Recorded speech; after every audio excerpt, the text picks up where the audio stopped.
परिषदेची निवडणूक झाली। या निवडणुकीमध्ये नगराध्यक्षपदी ज्येष्ठ नेते नंदकिशोर मुंदडा यांचा विजय झाला। नगर परिषदेच्या निवडणुकीमध्ये या यशामागे आपणच आपली मेहनत फार कामी आली असे म्हणून अनेक जण किंगमेकर गेम चेंजरच्या नावाने आपली पाठ थोपटून घेत आहेत। मात्र सत्य हे जनतेसमोर आहे। पूर्ण निवडणुकीमध्ये सुरुवातीपासून शेवटपर्यंत प्रत्येक वार्डातील नगरसेवकांना वाटत होते की अक्षय भैयाची आपल्या वार्डात निवडणूक झाली तर आपण जिंकून येऊ। अक्षय मुंदडा यांनी अत्यंत नियोजनबद्ध अंबेजोगाई नगर परिषदेच्या निवडणुकीमध्ये आपली भूमिका मांडली। त्यांनी प्रयत्न केले।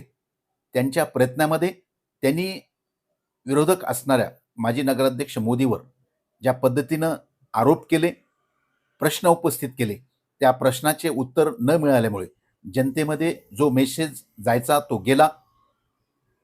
अंबेजोगाई शहरातील जनतेने ज्येष्ठ नेते नंदकिशोर मुंदडा यांच्या बाजूने कौल दिला। त्यामुळे या नगरपरिषद निवडणुकीमध्ये अक्षय मुंदडा यांची जी भूमिका होती ती खरीच किंगमेकर गेम चेंजर सर्व काही त्या भूमिकेच्या भोवताली नगरपरिषदेची निवडणूक होती। त्यासोबत या भागाच्या आमदार नमिताताई मुंदडा, स्वतः उमेदवार नंदकिशोर मुंदडा तसेच त्यांचे इतर समर्थक यांची प्रत्येकाची आपापल्या वार्डामध्ये आपापल्या परीने भूमिका होती। ती भूमिका टाळता येणार नाही। मात्र विजयाच्या श्रेयामध्ये प्रत्येकजण आपणच यामध्ये कारणीभूत असल्याचा जो आविर्भाव आणत आहेत त्यामध्ये नेमकं सर्वसामान्य जनतेतून जी भावना व्यक्त होत आहे ती म्हणजे अक्षय मुंदडा यांची भूमिका महत्त्वाची ठरली। आणि दुसरा जो फॅक्टर ठरला, नंदकिशोर मुंदडा यांनी आत्तापर्यंत निवडणूक न लढवता पहिल्यांदा उमेदवारी घेतली। त्यानंतर प्रत्येकांच्या समूह गटाशी जाऊन संवाद साधला, ही त्यांची जमेची बाजू ठरली। दुसरीकडे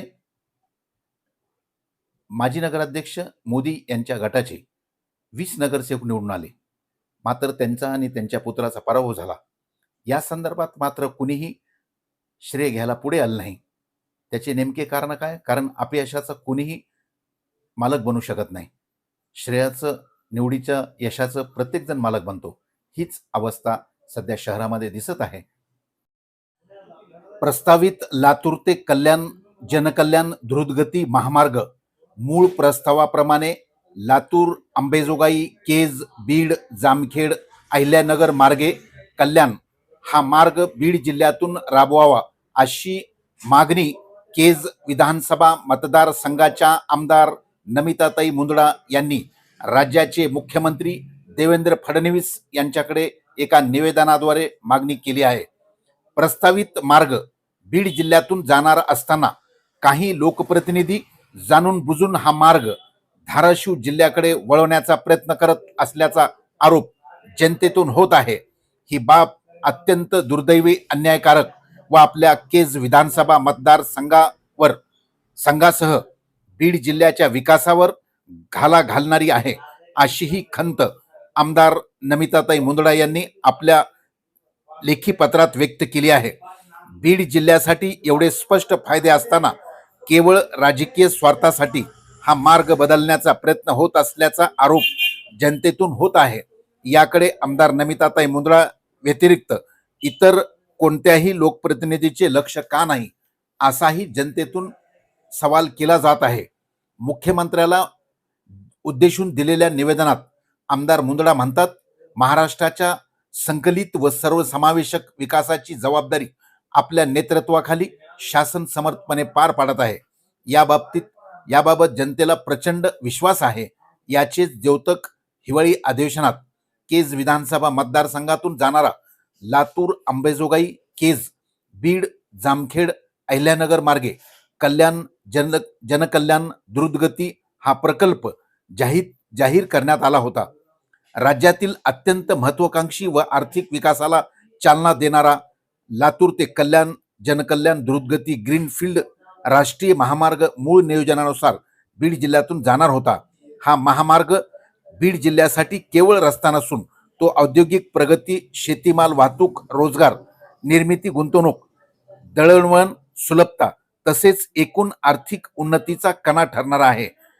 या महामार्गामुळे बीड जिल्ह्यातील शेतकऱ्यांना मोठा लाभ होणार आहे.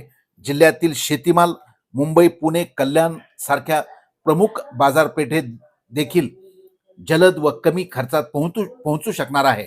प्रवासांचे 10 ते 12 तासाचे अंतर सुमारे 5 ते 7 तासावर येईल. यामुळे इंधन बचत, वेळेची बचत व शासनाच्या कोट्यवधी रुपयाचा खर्च वाचेल. उद्योगधंदे, गोदामे, प्रक्रिया उद्योग, वाहतूक सेवा यांना चालना मिळून हजारो युवकांना रोजगार उपलब्ध होण्याची संधी मिळेल.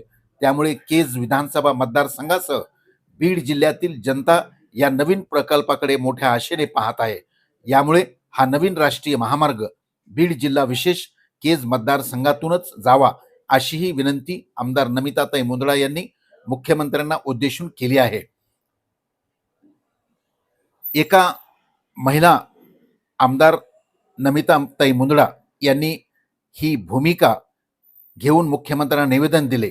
जिल्ह्याचे खासदार तसेच इतर लोकप्रतिनिधींनी हा मार्ग बदलला जाऊ नये यासाठी आपली भूमिका घेण्याची जबाबदारी नाही का, असाही सवाल जनतेतून केला जात आहे.